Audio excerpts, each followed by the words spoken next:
একদিকে হাসপাতাল থেকে ময়নাতদন্তের পর দেহ বের করা হলো।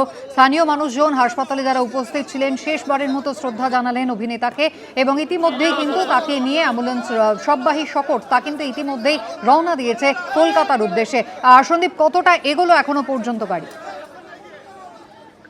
দেখো, রাস্তার দুধারে মানুষজন দাঁড়িয়ে রয়েছেন। হাসপাতাল থেকে বেরোতেও অনেকটা সময় লেগে যায়। ময়নাতদন্ত প্রক্রিয়া শেষ হওয়ার পর বহু মানুষ, তারা যেহেতু আগে থেকেই অপেক্ষায় ছিলেন, তারা একবার শেষ চোখের দেখা দেখতে চাইছিলেন, তারা শ্রদ্ধা জানাতে চাইছিলেন। কেননা টেলিভিশনের পর্দায় এবং চলচ্চিত্র জগতের অত্যন্ত সুপরিচিত মুখ তিনি, এবং অনেকের ভালোবাসার এবং ভালো লাগার তিনি পাত্র, এবং অবশ্যই তার অভিনয়ের দক্ষতা অনেককেই মুগ্ধ করেছে। ফলে সেই জায়গা থেকে সকলে একবার দেখতে চাইছিলেন। এছাড়াও বিভিন্ন রাজনৈতিক দলের তরফ থেকে শোকবার্তা নিয়ে প্রতিনিধিরা এসেছিলেন। শুভেন্দু অধিকারী বিরোধী দলনেতা এবং নন্দীগ্রামের বিজেপি প্রার্থী, তার শোকবার্তা নিয়ে আসেন তার দলের বেশ কয়েকজন সদস্য সমর্থক। সাংসদ অভিষেক বন্দ্যোপাধ্যায়ের শোকবার্তা নিয়ে তৃণমূলের স্থানীয় নেতারা তারা এসে পৌঁছান হাসপাতালে, এবং সাধারণ মানুষ তারা শ্রদ্ধা জানানোর জন্য আগে থেকেই অপেক্ষা করছিলেন। ফলে সেই সব প্রক্রিয়া শেষ করে এই মুহূর্তে তমলুক মেডিকেল কলেজ হাসপাতাল থেকে দেহ বেরিয়েছে। তুমি সামনে যে গাড়িটা এই মুহূর্তে দেখতে পাচ্ছ, এটাই হচ্ছে রাহুল অরুণোদয় বন্দ্যোপাধ্যায়ের গাড়ি, যে গাড়ি করে তিনি কলকাতা থেকে রওনা হয়েছিলেন। যার চালক ছিলেন বাবলু দাস, যিনি 16 বছর তার গাড়ির ড্রাইভিং সিটে বসছেন বলে তিনি জানাচ্ছেন। তিনি তার অভিজ্ঞতা জানিয়েছেন যে কিভাবে এই ঘটনা তার চোখের সামনে ঘটে গেল।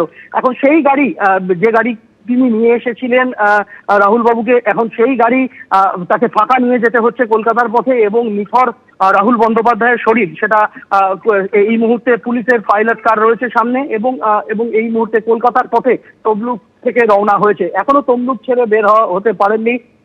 তার দেহ নিয়ে এই শবদেহবাহী শকট কলকাতার পথে রওনা হয়েছে, আমরা দেখতে পাচ্ছি। একেবারেই সন্দীপ, সঙ্গে থাকো। তমলুক থেকে এখনো কিন্তু বেরোতে পারেনি শববাহী শকট। রাস্তার দুধারে অগণিত ভক্তরা, তারা অপেক্ষায় রয়েছেন রাহুল অরুণোদয় বন্দ্যোপাধ্যায়কে শেষবারের মতো শ্রদ্ধা জানাতে। তমলুক হাসপাতালে ময়নাতদন্ত হয়েছে। প্রাথমিক রিপোর্টে জানা যাচ্ছে হাসপাতাল সূত্রে যে প্রচুর পরিমাণে বালি এবং নোনা জল তার ফুসফুস থেকে শুরু করে খাদ্যনালী পাকস্থলীতে চলে গিয়েছিল, এবং ময়নাতদন্তের রিপোর্টে বলা হয়েছে যে অন্তত 1 ঘন্টারও বেশি সমুদ্রের জলের মধ্যে তিনি পড়েছিলেন, এবং সেই কারণেই অস্বাভাবিকভাবে তার ফুসফুস দ্বিগুণ সাইজে ফুলে উঠেছিল। ময়নাতদন্তের প্রাথমিক রিপোর্টের পর ভিসেরা পরীক্ষা করা হবে। আমি আবারও কথা বলবো সন্দীপ সরকারের সঙ্গে। সন্দীপ, এই ভিসেরা পরীক্ষার কারণটা কি? ইতিমধ্যেই নমুনা সংগ্রহ করা হয়েছে, তুমি যেমনটা বললে। দেখো, মৃত্যুর কারণ সম্পূর্ণ নিশ্চিত হওয়ার জন্য ফরেনসিক পরীক্ষায় পাঠানো হয় ভিসেরার অর্থ হচ্ছে যে শরীরের নানান নমুনা, শরীরের নানান দেহাংশের নমুনা, সেগুলিকে সংরক্ষণ করা হয় আলাদাভাবে, এবং সেগুলিকে পাঠানো হয় স্টেট ফরেনসিক সায়েন্স ল্যাবরেটরিতে বেলগাছিয়াতে। তো সেই বেলগাছিয়া ফরেনসিক সায়েন্স ল্যাবে সেই সমস্ত নমুনা পাঠানো হবে, আরো নিশ্চিত হওয়ার জন্য যে তিনি কি খাবার খেয়েছিলেন, খাবারের মধ্যে কোনো রকম বিষক্রিয়া কিছু ছিল কিনা, বা তিনি কি ধরনের পানীয় পান করেছিলেন, এই সমস্তটা অনেক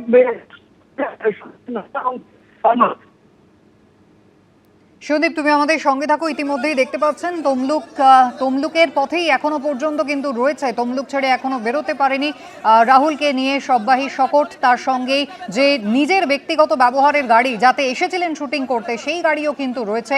রাহুলের দেহ শেষবারের মতো আসছে কলকাতায় তার বাড়িতে।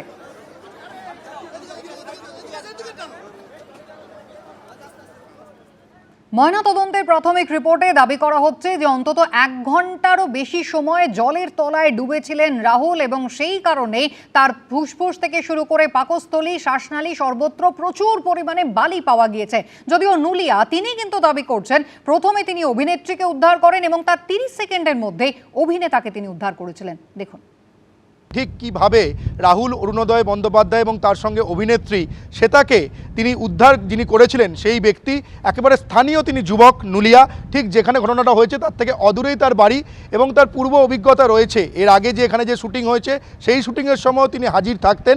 আপনি তো পুরোটা সময় ওখানে ছিলেন, আপনি যদি একটু বিস্তারিত বলেন যে শুরুর দিকে, শুটিংয়ের শুরু হওয়ার পর কী হয়, এবং শেষের দিকে পুরো ঘটনা যদি আরেকবার একটু বলেন। শুটিং চলছিল, দেখলাম শ্যুটটা ছিল এইরকম জলে, মানে এই পাই অবধি এই অবধি 1 ফুট জলের ভিতরে শুটিংটা ছিল। তারপরে ওরা এই শ্যুট করতে করতে করতে করতে জলে বেশি চলে গেছে। আমরা বারণ করছি যে যাও না যাও না যাও না, এইটাই। আর যখন হাঁটুর নিচে জল ছিল, গোড়ালির উপরে জল ছিল, তখন শুটিং হচ্ছিল, তারপর কি শুটিংটা বন্ধ হয়ে যায় আপনি দেখেন? না, তখন ড্রোন চলছিল উপরে। আর তারপর কি হয়? তারপরে এই যে জলে চলে গেলে তারপরে আমি গেলাম, আমি বাঁচাতে গেলাম, এইটাই আর। আর আপনাদের এবং আপনি তো পারে ছিলেন এবং শুটিং টিমের অন্যান্য মেম্বাররাও ছিল, তারাও কি বারণ করছিল? ওনারাও বারণ করছিল, কিন্তু ওরা বুঝতে পারেনি যে বাতাসটা ছিল, তো ওনারাও বুঝতে পারেনি। আর ওনারাও 5-6 জন বাঁচাতে গিয়েছিল, আর ওরা মানে বাঁচাতে পারলো না। লাস্টে আমি গেলাম, সঙ্গে গিয়ে ওনাকে তুললাম। ওই যে আপনি বলছেন যে ওনারা বুঝতে পারেননি, রাহুল এবং অভিনেত্রী বুঝতে পারেননি, হাওয়ার জন্য কি শব্দটা? হাবার জন্য মানে তো তখন বিকালবেলায় ওয়েদারটা একটু খারাপ ছিল, মেঘলা মতন ছিল, বাতাসটা একটু বেশি ছিল, মানে উল্টো দিকে আমি যেমনি কথা বলছি বাতাসটা হচ্ছে, সামনেওয়ালা বুঝতে পারবে না। আমরা যখন বারণ করছি আস্তে আস্তে যাচ্ছে ওরা, তারপর হট করে মানে ওখানে ডিপ তো আছে, আমরা তো বারণ করছি যে যাও না যাও না যাও না, বারণ করছি, ওরা চলে গেছে। জলে পড়ে গেলে মানে জলের স্রোতটা ছিল, আর নায়িকা শাড়িও পরেছিল, শাড়িতে একটু জলে তো একটু জলটা বেশি ধরবে না শাড়িতে, ওই জন্য। তারপর কি হলো? তারপরে ওরা ভাসছে, তখন আমি গেলাম, ওরা 4-5 জন, ওরাও ইয়ে করতে পারলো না, তখন আমি ধরে তুললাম। আরেকটা প্রশ্ন, গতকালে ঘটনাটা হওয়ার পর নিরাপত্তা নিয়ে একটা প্রশ্ন উঠে যাচ্ছে। এই যে আপনি যে গতকাল এখানে প্রেজেন্ট ছিলেন, হাজির ছিলেন, এর আগেও আপনি বলছেন সিনেমার শুটিং আপনি, এটা কি আপনাকে শুটিং টিমের তরফে থাকতে বলা হয়েছিল, সেই কারণে আপনি ছিলেন নাকি না আপনি? না, শুটিং যখন হয় তখন ওনারা বললে আমি যাই, নাহলে এমনি আমি লোকালিটি ইয়েতে আমি যাই। গতকালও কি বলা হয়েছিল থাকার জন্য বলা হয়েছিল, আমি ছিলাম। আর কি টাইমিং বলা হয়েছিল, কোন সময় থেকে কোন সময় থাকা? 12টা থেকে সন্ধ্যা অবধি।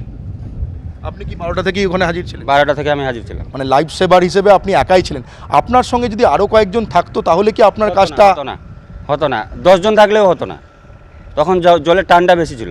আপনি দেখান যে কতটা দূর আপনি এই পাড়ে ছিলেন, আপনি যদি দেখান এইখান থেকে ওই যে লোকজন যে মাছ যেখানে ধুচ্ছে ওই অবধি ডিস্টেন্স ছিল, আর বাতাসটা বেশি ছিল, আমরা এখান থেকে চেঁচাচ্ছি, ওরা বুঝতে পারছে না। এই দূরত্বে রাহুলের হ্যাঁ। অভিনেত্রী ছিলেন। হ্যাঁ। যদি বোটটা থাকতো আপনাদের সঙ্গে তাহলে কি কাজটা অনেকটা সহজ হতো এবং বাঁচানো যেত?